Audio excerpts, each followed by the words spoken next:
नमस्कार दोस्तों, स्वागत है मेरे YouTube चैनल कथा कहानी में।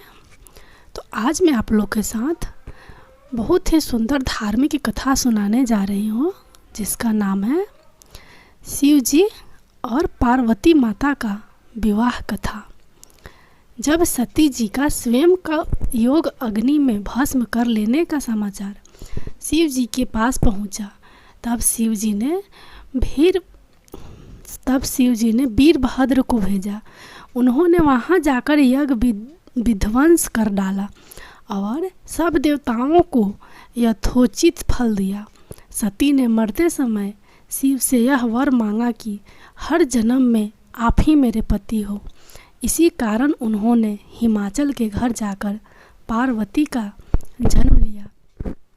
जब से पार्वती हिमाचल के घर में जन्मी, तब से उनके घर में सुख और संपत्तियां छा गई। पार्वती जी के आने से पर्वत शोभायमान हो गया। जब नारद जी ने ये सब समाचार सुना तो वे हिमाचल पहुँचे। वहाँ पहुँचकर वे हिमाचल से मिले और हंसकर बोले, तुम्हारी कन्या गुणों की खान है। यह स्वभाव से ही सुंदर, सुशील और शांत है। यह कन्या सुलक्षणों से संपन्न है। यह अपने पति को प्यारी होगी। इसका पति नंगा, योगी, जटाधारी और सांपों को गले में धारण करने वाला होगा।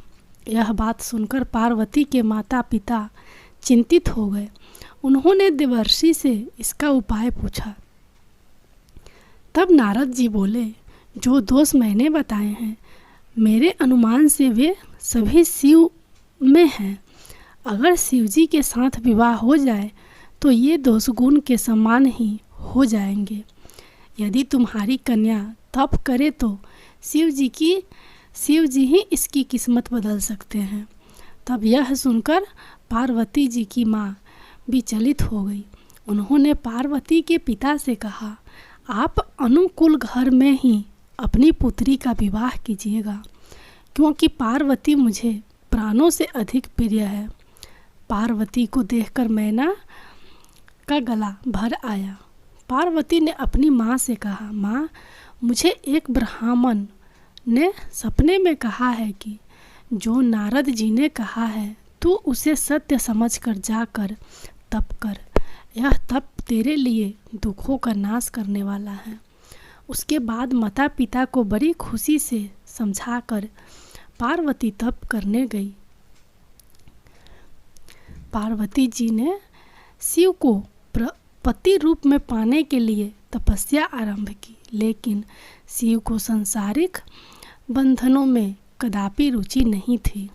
इसलिए पार्वती जी ने अत्यंत कठोर तपस्या की ताकि शिव प्रसन्न होकर उनसे विवाह कर ले।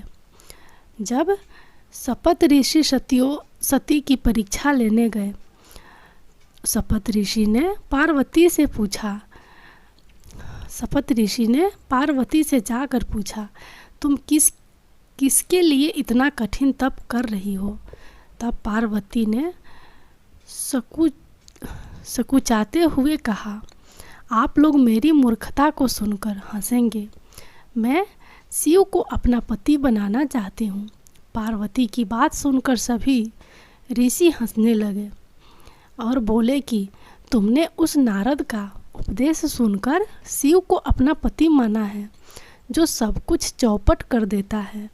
उनकी बातों पर विश्वास करके तुम ऐसा पति चाहती हो जो स्वभाव से ही उदासीन, गुणहीन,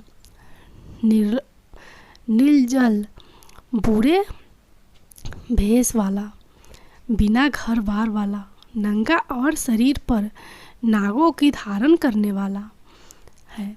ऐसे वर के मिलने से कहो तुम्हें क्या सुख मिलेगा।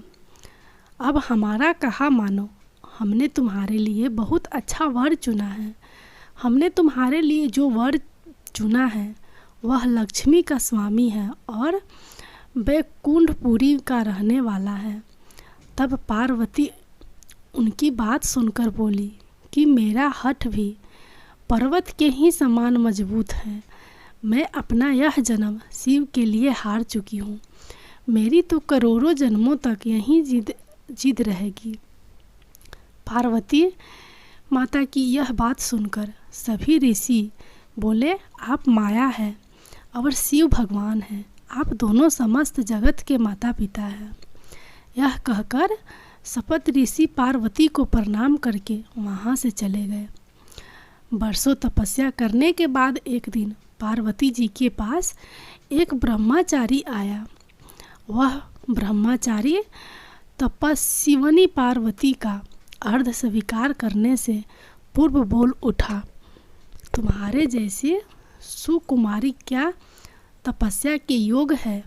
मैंने दीर्घ काल तक तप किया है, चाहो तो मेरा आधा या पूरा तप ले लो, किंतु तुम इतनी कठिन तपस्या मत करो। तुम चाहो तो त्रिभुवन के स्वामी भगवान विष्णु भी।